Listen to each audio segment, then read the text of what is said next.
Hey guys, I was coming out to try and film another video, trying to get out before the rain and the wind came up, but I never made her. She's windy as hell out right now and it's starting to rain a little bit. So I don't know, we'll see. I might make a video in the first shed today. But we'll see. Stay tuned.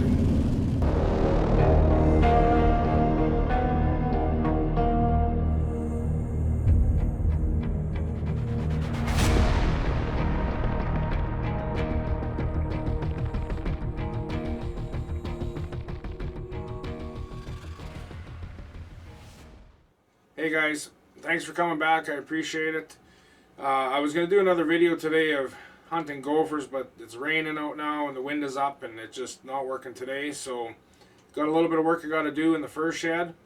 So I thought I'd just kind of cover the traps I'm using for beaver.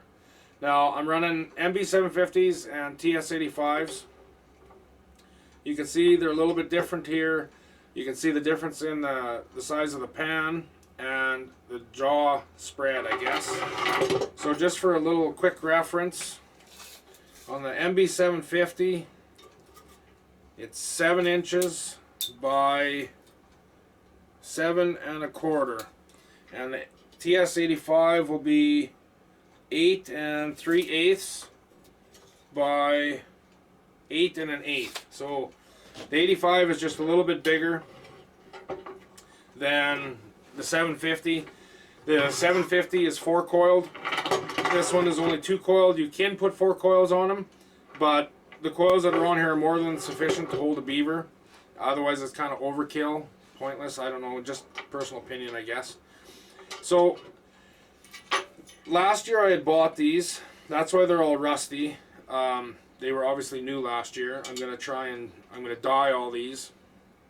I don't know if some guys say, well, you won't have to dye them because they're going underwater and all that, and you probably don't. It's just my personal preference. I like dyeing them.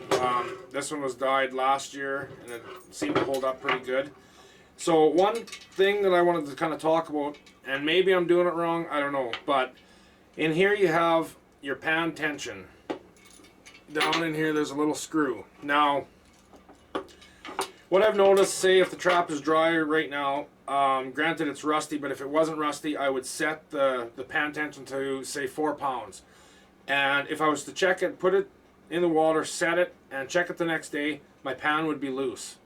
And the trouble I've been having with that is I will always try and go for a back foot catch. That is ideally what I'm trying to go for.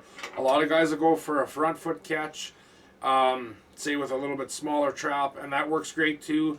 You can be a little bit more efficient and maybe not quite as deep a water, just because it's their front foot being caught. It's keeping them a little bit lower, where the back foot they can stretch up and you need a little bit deeper water just to drown them. So I just found that this loosens off once it's been in the water for a little while, and if a beaver is swimming up to it, say he just glances the pan with his claws. I've had the trap fire. Granted I've caught some where it's held him, but I've had other ones where it hasn't caught him above the ankle bone, so they will actually fight, because obviously they're fighting for their life. They will pull out and it'll stop on the knuckles of their claws or their fingers, and they'll actually tear them out. And I'm not really okay with that. I want to try and get them above the knuckle, the joint, because then there's no getting away and it'll be a quick, humane death.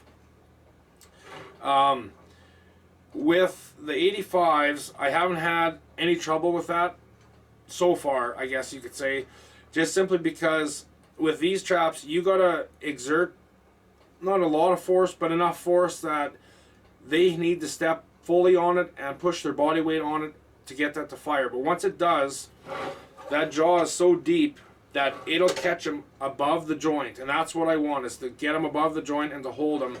Where I have caught a couple big beaver that, granted, it did hold them. The one I caught him below the joint and it did hold him, but I've had other ones where I've had lots of toes in here, and I'm not a big fan of them that way. Another thing I'm not a big fan of is just because some of the creeks and stuff I trap in, it's gravel bottom or real rocky hard bottom, and between the movement of the beaver or the creek flowing in the spring and stuff, it washes all the mud away, so it's really hard to bed. So ideally for dry land, say if I'm doing coyotes and stuff, I want my chain to be directly under the pan or under the trap so that I can dig my little hole, put my earth anchor in, and then bed it perfectly. But I'm not running that the same way with these. So I'm not a big fan of that because it can be kind of a pain in the ass to bed where my chain is on the side on these 85s, and I like them a lot better. Just personal preference. Also with these traps, how I do it, and it's just again personal preference, is say I'm where the house is and the beaver are coming this way, I will always bed my trap this way. I will never ever bed it this way. What I have found, say especially where water levels fluctuate, say you've bedded your trap one day and you're under 5 inches of water, but overnight the water drops. Well, now that beaver, you're going to probably get him by a front foot. And if he's set like this, I've had smaller beaver where they'll step on the pan and these jaws will close this way and it'll actually pop them out. Where if the beaver's coming in this way and he steps on it, basically it might pop him a little bit, but you're still going to catch him. I personally have better luck bedding my traps this way than I do this way. And that goes for both of these. Now, some guys are going to say, oh, you don't need such a big trap. I also have these. I don't actually know. I'm calling this a Victor number 3. And I'm calling this a Victor number 4. I could be wrong on that. But they are quite a bit smaller traps. Like the width is definitely not there. And the height definitely isn't there. These are great for, in my personal opinion, they're great for, say, a front foot catch, because you don't need such a big jaw to catch that front foot. Personally, I always target back feet. I can bed the trap in a little bit deeper water, and when the beaver swims up, he'll put his front feet down to start to climb up. As soon as his front feet touch that solid ground, he'll drop his back feet, and usually you'll get a good solid back foot catch. Last year, the other thing is I always run my drowners with cables and with weights. Now, last year I tried running with drowning rods. And when I do, like, say, dugouts or sloughs, it seems to work pretty good. When I do creek bottoms, just the way the hard, rocky bottom is, I can't drive my rod in the ground, and it seems to be kind of a pain in the ass. I wanted to switch to rods just to try it because I am kind of sick of carrying the weights with me all the time. But in certain circumstances, I guess the weights have their place, and in certain situations, the rods have their place. Like I said, with dugouts, depending on the dugout, some of them are so deep, the rod's not long enough, you can't get it to the bottom. So I use weights there as well. But some guys will say, well, you don't have to carry all your weights and just bring a sandbag and fill up with the natural material you have there. And yes, and that does work, absolutely. I personally don't do it. I'm just nervous of the fact that if a beaver gets caught, he swims to the bottom, see if you got a hard rocky bottom, and he's fighting, he may not be able to drag that bag up, but he'll be able to move it a little bit, somewhere around there before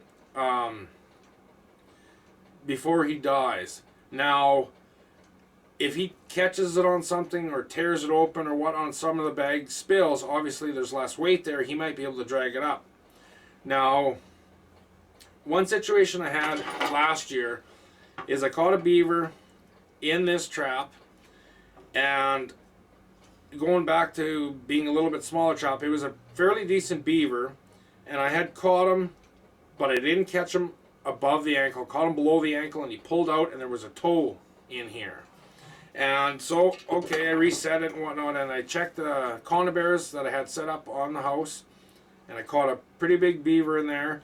Once I brought him home, started skinning him out and looked at him, he was missing a toe. So I'm thinking that he was initially caught in here and pulled out, and I caught him in the conibear. Another thing with the weights is I was having pretty good luck with running, say, 30-pound weights, but actually at that same house, I had caught a beaver in the 750. He was able to drag that weight and go towards the house, and it was, I guess, a mistake on my part the way I set it up. I had the entryway blocked with a conibear, and luckily I caught him in there. But if I would not have had that conibear there, he probably could have got into the house with this trap, and he would have barricaded himself in and filled that hole in, and I probably would have lost my trap, and he would have suffered in there or chewed his leg off or whatever would have happened. So lesson learned there: don't set the drowners too close or use sufficient weight. Some guys I have seen that they'll stake it at the shore and then they'll go out and they'll stake it there. There's some places where I will stake it at the shore and I'll throw my weights up, but my weights are dropping 16 feet. Like in some of the dugouts, they're 16 feet, 17 feet deep. So there's no way I can go out there with a rebar and stake the other end. It just doesn't work for me that way. That's why I use the weights. So, like I said, with these, a guy could use them as front foot to target the front foot. But traditionally, I always target the back foot. I'm hoping to pick up a few more of these 85's this year. I prefer them personally. So, and I'm having a little trouble with these pans. I'm not a big fan of that pan tension. Like I said, I could definitely be doing something wrong, but it seems like every time you torque them up, it'll maybe be good once, and the next go around, it's backed right off again. And I don't want to double nut it or anything. I've thought of that, just trying to run another nut on there and making it tight so that it can't back off at all. But who knows? So we will see, but I'm going to try and dye these. I should be able to get it done today, and we'll see what happens. I'm hoping in the next week here or so I will be able to go out and run a few of these. Our sloughs and dugouts and whatnot, they all have too much ice on them yet. We can't get in, especially for doing drowners and stuff. Our creeks are flowing and they are open just because of the runoff, the spring runoff. But the levels are a little too high for where I'm going to trap, so I'm going to let them taper off. So we'll see what happens here over the next week or so.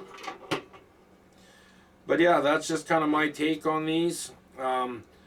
Granted, there's going to be guys that are going to disagree with me, saying, well, all you need is a number 3 and number 4. And if you're catching beaver that way, awesome. Keep on doing it. You do what works for you. This personally works for me. I thought I'd try these. I probably won't purchase any more of these. I'm going to keep these, but I probably won't purchase any more of these just for my own personal reason. But I really do like these. So, okay guys, well, thanks for stopping in again. I appreciate you guys showing me the sport. If you haven't subscribed to my page and you like what you're seeing, or you'd like to see future videos on specific things, consider hitting that subscribe button and leave me a comment of stuff you maybe want to see, and I'll see if I can't put something together. Thanks again, guys, and until the next time.